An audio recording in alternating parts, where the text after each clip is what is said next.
The Scum Villain's Self-Saving System, Chapter 47, Audio Source, wuxia-world-audiobook.com. Chapter 47, Jiangyu Gossip. At that time, countless reasons had already appeared for Shen Qingqiu to be all torn up about his situation. These reasons were not that he had just made an explosive escape under Luo Binger's eyes, but because in that split second he had heard an extremely familiar and hateful sound. A voice with a mechanical accent like Google Translate. Thanks for reading at BC Novels Co. I thought I had already scrubbed this clean. I thought I established that switching the hardware would get rid of the virus. That since turning over a new leaf I could melt into the sea of people and have the freedom to fly like a bird through the broad skies. Blocking his ears like the bell thief with covered ears. One Shen Qingqiu rushed from the demon realm to the human realm as fast as lightning, running like a hurricane all the way from Huangling to the outer borders. That devilish sound continuously poured into his mind like it was setting up camp in his psyche. Activating, soul binding, debugging, contacting customer service. Was it because of this soul binding that the system reactivated after running into Luo Binger? Did the connection break after switching bodies, so you need to contact customer service to debug the program? Luo Binger is truly the devilish guiding star of his life. Fortunately, aside from repeating those few key words in a half-dead manner, at least the system could not speak in complete sentences. Shen Qingqiu had been smacking his head the entire way back. But after seeing signs of human habitation appearing ahead and considering his appearance, he slowed his steps and walked back to the garrison town. This small border town seemed more alive in the day than during the night. It couldn't be called flourishing. The streets were neither wide nor bordered with homes, and pedestrians were neither many nor few, but with the storefronts open it could be called thriving in its own right. Next to the tea shop, sign flag 2 fluttering in the wind, a young man and woman stood gazing into the distance, swords in hand. Shen Qingqiu walked over and asked, "Why have you still not returned to Kangqiong Mountain?" Lu Mingyan sent him a small salute. Yang Yixuan hastily said, "The disciples from the other sects have already gone back. Seeing that Elder has managed to escape, we won't have to worry anymore either." Shen Qingqiu went along with them into the tea shop, finding a table to sit down. To the side, some people who were originally chatting idly, suddenly cried out in alarm after getting a glimpse of him. "Ah, it's... Shen Qingqiu turned around to look. It turns out it was those border guard disciples he had saved the night he had just crawled out of the ground. The person who had first seen him stammered, unable to call out a name. Lulu hurriedly said, "It's you, Mr. Peerless." He had said the last 2 characters of the name after Peerless, but it sounded extremely vague, becoming too ambiguous after being pressed under his tongue. The others, a bit hurriedly, followed his lead one after the another. "It's you, Elder Peerless." Shen Qingqiu nodded his greetings, internally deciding that he must take another title, brooking no delay. Yang Yixuan blankly said, "Elder, is your last name Huang, yellow? Huang Hua, yellow flower. Guang Hua, magnificent light." 3. Shen Qingqiu sighed twice, and also said vaguely, "It's..." Quote, after using this ID for so many years, he finally felt a bit ashamed for the first time. He put on a stern expression and said, "Last night, you disciples from various sects saw me in Qiyun Cave. I couldn't conceal myself there, so if other people ask about me, say as little about me as possible. It would be best if you could keep your mouths shut entirely." Yang Yixuan said, "Why, Elder, aren't you familiar with my master?" "We are indeed quite familiar." Shen Qingqiu still didn't know what to say when the table to the side continued their conversation. One person asked while spitting out melon seed shells. Lu Ji, why don't you elaborate? What sort of alternate explanation could there be? Lu said, that alternate explanation is very interesting. This opinion seems to have spread from people on the inside. This Luo Bing'er and Shen Qingqiu. Upon hearing these two names, Shen Qingqiu's heart gave a thump. Involuntarily, he straightened his posture, pricking up his ears to listen. The waving of the fan in his hand slowed. The two from Kangqiong mountain sect also could not resist looking over. Lulu drank a mouthful of tea and said, this Luo Bing'er and Shen Qingqiu were master and disciple, right? This Luo Bing'er came from a poor and humble family and suffered the hardships of the world since he was young. After becoming a disciple of Kangqiong mountain sect, he was still underappreciated for a while and was beaten down and humiliated by his peers. Fortunately, Shen Qingqiu treated him with generosity and deep affection. He spoke with grandeur and musical inflection, vibrantly acting out each word, giving professional storytellers a run for their money. Shen Qingqiu subtly nodded. Right, before he had kicked Luo Bing'er down into the endless abyss, you bet he was quite kind-hearted. Yang Yixuan snorted and said, what use did that generosity and affection have? It still wasn't. One person said, flabbergasted. Isn't this version of events the complete opposite of the rumor that Shen Qingqiu oppressed his disciples? Lulu said, you're already astonished at this. Then what are you going to do when I continue to explain the rumors that this pair of master and disciple were together day and night with sincere emotion born in secret? The three people at Shen Qingqiu's table had taken a mouthful of tea, but upon hearing this sentence, Shen Qingqiu and Yang Yixuan simultaneously spat it out. Though Lu Mingyan didn't spit out her mouthful, her hand shook, tilting her teacup and spilling tea all over the table. The whole table sucked in a breath here and there. There's this sort of rumor. Lulu said. That's right.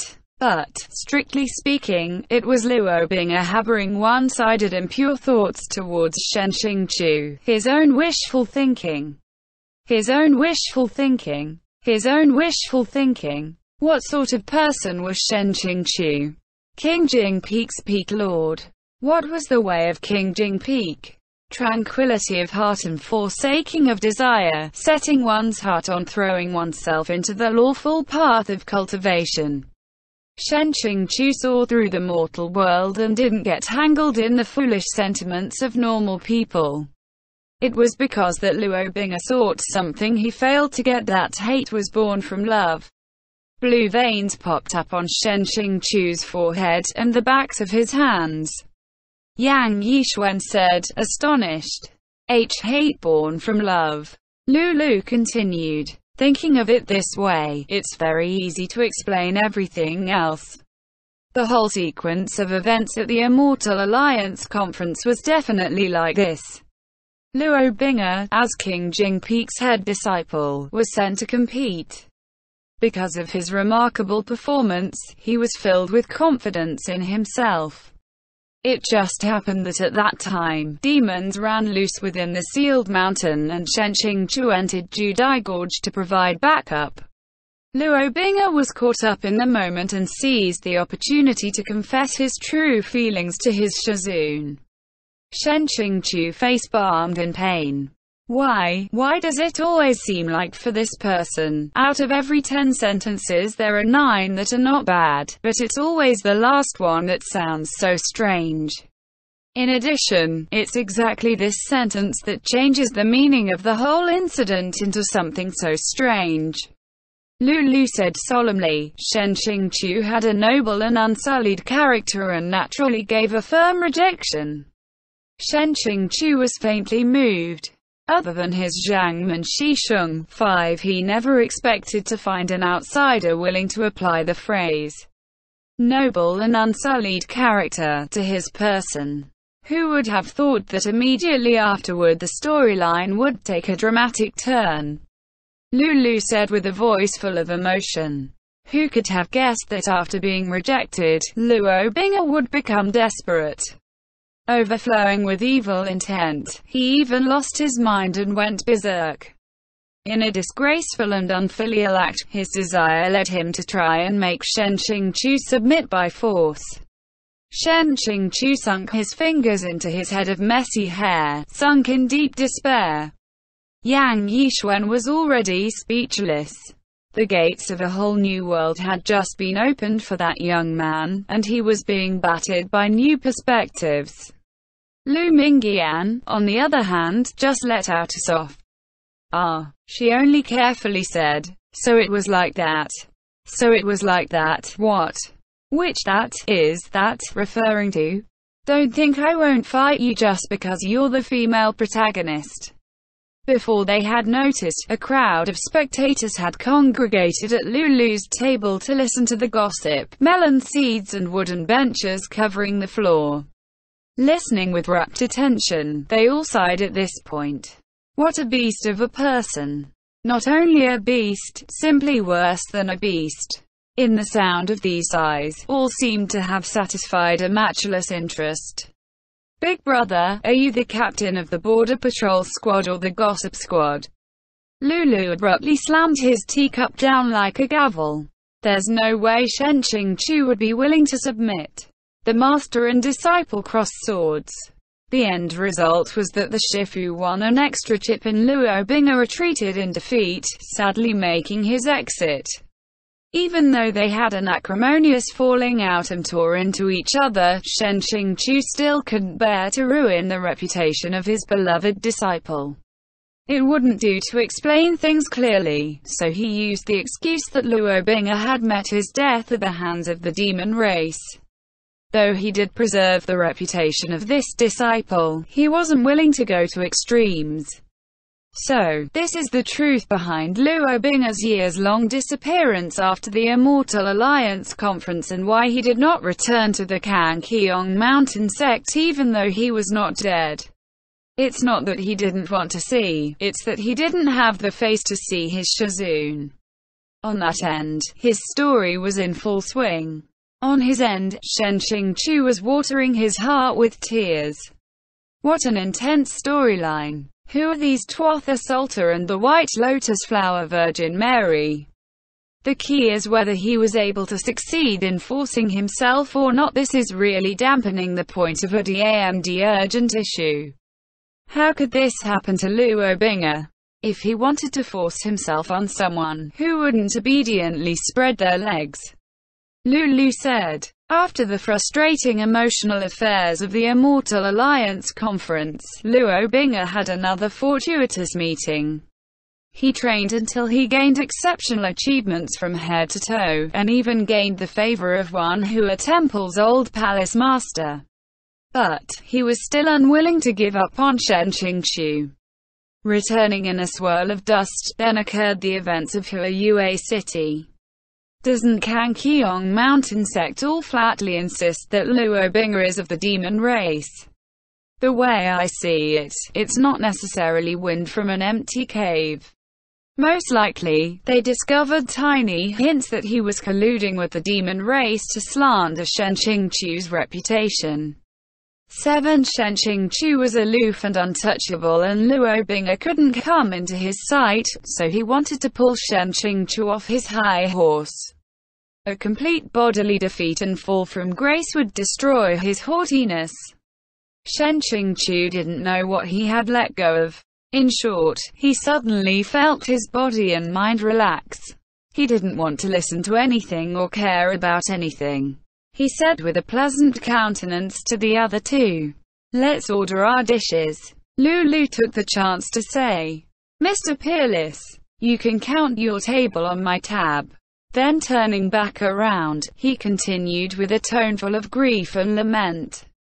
Luo Bing'er thought of every possible means to shut Shen Qingqiu in Wan Hua Temple's water prison. You ask what he was up to. His rapacious designs were clear to see. Wan Hua Temple had long been in his pocket so he could command wind and cloud with a wave of his hand. They claimed to be keeping Shen Qingqiu in temporary custody pending the Forcex joint investigation, but there was little difference from keeping a lamb in a tiger's den. In those few days shut in the water prison, Shen Qingqiu was bound with immortal binding cables. Completely without spiritual energy, who knew what this perverse disciple did to him? The crowd, in one voice, interjected in disgust. What a perverse disciple! Raising a tiger invites calamity. Shen Qingqiu threw aside his menu. How about we go somewhere else? WuxRWorldAudio.com. Lulu said. Shen Qingqiu couldn't bear this humiliation, and gathered up all his strength to escape. Who knew that he would be cut off in Huayue City by the search party that Luo Bing'er sent? Kangqiong Mountain sect was of one heart, and Baizan Peak's peak Lord Lu Qing'er naturally went AEAD to provide assistance. This attempt at assistance was met head-on by Luo Bing'er. Luo Bing'er's seas of jealousy could overturn the heavens. Not allowing any explanation, he knocked Lu Qing'er head over heels, hand-raised for a ruthless killing stroke. Shen Qingqiu, with no other way out, could only self-destruct on the scene. Henceforth, he didn't continue on after that, profoundly leaving a blank space in his work, inviting a chorus of sighs from his audience. Finally, Lulu arrived at his conclusion. This is precisely the secretly spread alternate explanation. Even though it sounds a bit absurd and could be regarded as complete nonsense by some people, it does contain many details which give one something to consider.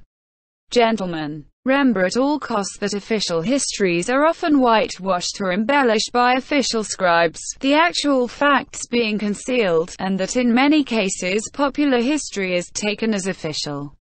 The particulars are not even a little reliable. Okay. Official history, your sister. Big brother, even if I suffered a worse tragedy than not getting any sisters for 20 years, I wouldn't resort to becoming a cut sleeve. Let alone hooking up with a male protagonist. After the young waitress gracefully wove her way up to deliver the dishes, Yang Yixuan and Lu Mingyan were still staring blankly into the distance. Shen Qingqiu reprimanded. Hurry up and eat. After you finish you should return without delay. Staying any longer in this sort of dangerous place, who knows what kind of attacks these two children would suffer against their lives, their worldviews, and their values. After escorting the two juniors out of the borderlands, Shen Qingqiu picked a direction opposite to theirs. Walking until the moon was high in the sky, his extremely keen hearing focused on an indistinct peal of demonic bells. Shen Qingqiu said, not even turning his head, "You truly are the spirit that doesn't disperse after death." Her whereabouts having been discovered, Xia Huling didn't plan on staying in hiding. Confidently strolling into view, red muslin at her wrists, she smiled. Who taught you to make Ling'er so curious, sire? To treat those two so attentively. What sort of relationship does your distinguished self have with Kangqiong Mountain? Shen Qingqiu turned around and said, waving his finger, I'm not going to fight with you, and you shouldn't get any ideas about fighting with me. Weighing Xia Huling's current importance, she couldn't defeat him. He was just thinking about giving her a scare when suddenly, his whole body gave a jolt. It felt like a thousand-legged centipede was boring its way through his organs. Xia Huling's smiling expression took on a crafty bent. Yes, I am no match for you, but do you think that means there's no way to control you? Shen Qingqiu felt his legs go soft for a while but still stood firm. He clenched his teeth and said, When did you make me eat it? Xia Huling said coquettishly. How was the food and drinks you had today? Were the waitress sisters pretty? Fortunately, you did eat it if you were in a high state and fasting, refusing to let anything enter your mouth. It would really have given Ling'er a headache. Careless. At the time, his complete attention had been drawn in by the Gossip Squad captain's lively and emotional performance. Gossip kills people. She circled a loop around Xiāng and said, immensely self-satisfied, do you know what's currently in your body? This is certainly no ordinary poison. No kidding. This elder is more familiar with it than you. I've already eaten heavenly demon's blood 2 times. 2 times. Normally you eat it once and die once. Who won this lottery more times than me? Other than the original master, no one can control the heavenly demon's blood, and now the blood parasites were beginning to stir in his body. That could only mean one thing. Xiaohuling suddenly bowed to something behind Xiāng, saying, this subordinate did not fail you. I have captured this person just now. Xiāng stiffly turned his head. Dark lightning had split in the air, creating a rift that was slowly closing. A tall and slender silhouette stood behind him. As Xiāng turned his head, they finally met face to face. Luo Bing'er towered above him. Though his gaze was expressionless, under the gaze of those eyes like 2 cold pools, even another layer of facial hair or a mask would be like no disguise at all. Xiāng fixed his gaze on him. The former Luo Bing'er, while cold, was like the reflection of warm sunlight on fresh snow. Even in Jinlan City and the water prison, he had some traces of humanity, some faint facial expressions, and would lose control in anger. But this young man, his expression looked as if it had been frozen for 1,000 years, directly conveying the fields of snow and glaciers in his core, and made others' insides freeze over with fear. Despite this, Xiāng's current state of mind was not like what he had expected. It was difficult to explain since all sorts of emotions were tangled up in his mind, but the one emotion that most would have experienced was missing: fear. Maybe it was because the best plan he had didn't succeed in hiding him and that the stars had aligned to return them to their original places. But a state of tranquility and indifference settled over him. A puzzled expression flashed across Luo Bing'er's face for a split second, making his face soften a bit. But quickly, this trace of softness dissipated, leaving no trace. His pupils suddenly contracted and an intricate red mark flickered on the center of his forehead. Before his sleeves had finished a swing, Xiaohuling was suddenly hoisted into the air, coughing painfully like an incorporeal hand had snatched her by the neck. At the same time, that drop of heavenly demon's blood in Xiāng's inner organs frantically split into thousands of threads, boring through his insides. Cold sweat soaked his back. Luo Bing'er said, lightly, "You've certainly got some guts." Though his tone was light, anyone could feel the violent rage hidden beneath the surface. "You've got some guts." Who is he speaking to, him or Xiaohuling? Xiāng's brain shifted into high gear. Luo Bing'er shouldn't have recognized him, even if this current face had a bit of resemblance to Xiāng's original. Even if Luo Bing'er's perception was so meticulous that he could easily recognize minute differences through a layer of whiskers. It seems like he had recognized his resemblance to another. Though this line of thinking bore no fruit. It would certainly be disastrous if he was recognized, but not being recognized didn't lead anywhere good either. Reika S. Notes. This chapter is by Lily.